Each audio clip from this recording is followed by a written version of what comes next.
नमस्कार दोस्तों, jobs and career में फिर से एक बार आपको दिल से स्वागत करता हूँ। तो आज यहाँ पे मैं डिस्कशन करूँगा ईस्टर्न रेलवे के बारे में, क्योंकि ईस्टर्न रेलवे से जो रिक्रूटमेंट्स है वो बेसिकली बहुत दिनों के बाद आया है और एक बहुत शानदार रिक्रूटमेंट्स है। इसका ओपनिंग डेट हो जो होगा, मतलब एप्लीकेशन शुरू हो चुके हैं 24th ऑफ सितंबर और खत्म हो जाएगा 23rd ऑफ अक्टूबर। उससे पहले आपको अप्लाई करना है। और यहाँ पे देखिए नोटिफिकेशन के पूरा डिटेल्स में डिस्कशन करूंगा। उससे पहले आपको जो चीज़ों को ध्यान रखना है, सबसे पहले आपको नोटिफिकेशन के ऊपर जाना है। और आप एक चीज़ों को नोटिस करना कि पूरा डिटेल्स यहाँ पे मैं डिस्कशन करूंगा और कैसे अप्लाई करेंगे उसका स्टेप भी बताऊंगा। तो वीडियो को पूरा लास्ट तक देखिएगा।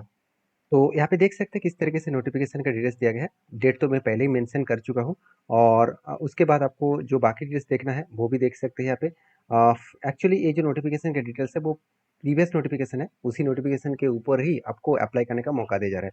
तो चलो सबसे पहले मैं पोस्ट के बारे में चर्चा कर लेता हूँ। देखिए, जैसे फिटर हो गया, वेल्डर हो गया, तो कितने वैकेंसीज है, टोटल वैकेंसीज आप देख सकते हैं। जनरल कैटेगरीज है, EWS, SC, ST, physical handicap, OBC, हर कैटेगरीज में मिलकर टोटल वैकेंसीज दिया गया है। जैसे फिटर्स के लिए आपको 281 वैकेंसीज दिया गया है, वेल्डर्स के लिए आपको 61 वैकेंसीज, साथ ही साथ मैकेनिकल के लिए आपको 9 वैकेंसीज, और साथ ही साथ डीजल मैकेनिक के लिए आपको 17 वैकेंसीज, मैशिनिस्ट के लिए 9 वैकेंसीज, और साथ ही साथ कारपेंटर के लिए 9 वैकेंसीज दिया गया है। तो उसके बाद देखेंगे तो पेंटर के लिए आपको कुल मिलाकर 9 वैकेंसीज है। साथ ही साथ लाइनमैन के लिए 9 वैकेंसीज, वायरमैन के लिए 9 वैकेंसीज, एंड रेफ्रिजरेटर और एसी के लिए टोटल 17 वैकेंसीज दिया गया है। और इलेक्ट्रीशियन के लिए 220 वैकेंसीज है, और मैकेनिक टूल्स के लिए 9 वैकेंसीज है। कुल मिलाकर 659 वैकेंसीज है, जो वैकेंसीज कंपनी को सॉरी इस जॉब के लिए बहुत ज़्यादा वैकेंसीज है। और मेरे हिसाब से इसके ऊपर अप्लाई करने के लिए जाएंगे तो बहुत सारा अलग अलग चीज़ों को समझना पड़ेगा। अभी देखिए, वो तो एक मतलब साइड का है। अभी देखिए, लेलुआ वर्कशॉप का जो है, पहले जो वर्कशॉप था वो हावड़ा डिवीजन का था। अभी कौन सा होगा? अभी होगा लेलुआ का, Lelua workshop totally West Bengal basis में होगा, क्योंकि ईस्टर्न रेलवे वेस्ट बंगाल में पड़ते हैं। तो उस हिसाब से आपको वहाँ पे आपको वर्कशॉप में काम जॉब मिलेगा। तो यहाँ पे देखिए, लेलुआ के भी सेम टू सेम अलग अलग पोस्ट है। फिटर है, मैशिनिस्ट है, टार्नर है, वेल्डर, पेंटर, इलेक्ट्रीशियन, वायरसमैन, रेफ्रिजरेशन। तो इस तरीके से अलग अलग कैटेगरीज के ऊपर अप्लाई करने का मौका दिया जा रहा है। बाकी देख सकते हैं यहाँ पे सियालदा डिवीजन के ऊपर भी है। सियालदा डिवीजन के भी आप देख सकते हैं, जैसे इलेक्ट्रीशियन फिटर्स है, इलेक्ट्रीशियन फिटर्स, और साथ ही साथ एफसीओ, वायरमैन्स, ऑयल इंजीनियरिंग, साथ ही साथ lineman, oil engineering, AC filters, साथ ही साथ देखें तो वेल्डर्स, साथ ही साथ mechanical filters, electrician, diesel, welders, carpenter, filter, इस तरीके से अलग अलग कैटेगरीज के पोस्ट यहाँ पे दिया गया है। तो मेरे हिसाब से बहुत सारे पोस्ट है, और इस पोस्ट के लिए आप अप्लाई करना चाहेंगे तो सारे डिटेल्स को सबसे पहले चेकआउट करिए। और एप्लीकेशन अप्लाई करने के लिए देखिए, नोटिफिकेशन का जो डिटेल्स है वो मैं आपके साथ लिंक नीचे दे चुका हूँ। इस लिंक में जाकर आप देख सकते हैं।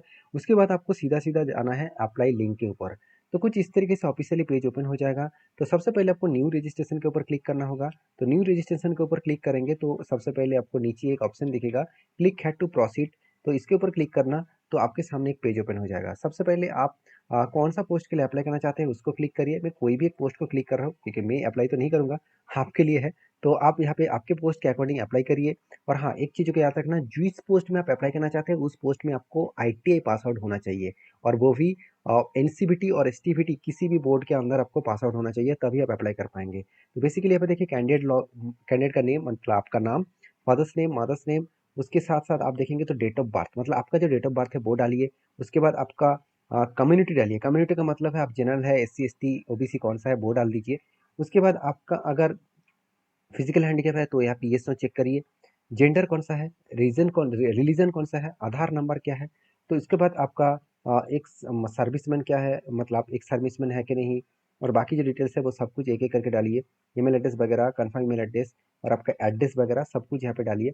और यहाँ पे परमानेंट एड्रेस, प्रेजेंट एड्रेस सब कुछ डालने के बाद आपका 8th स्टैंडर्ड आप पास आउट कर चुके हैं, 10th स्टैंडर्ड पास आउट कर चुके हैं, ITI पास आउट कर चुके हैं, तो उसका डिटेल्स भी आपको भरना होगा।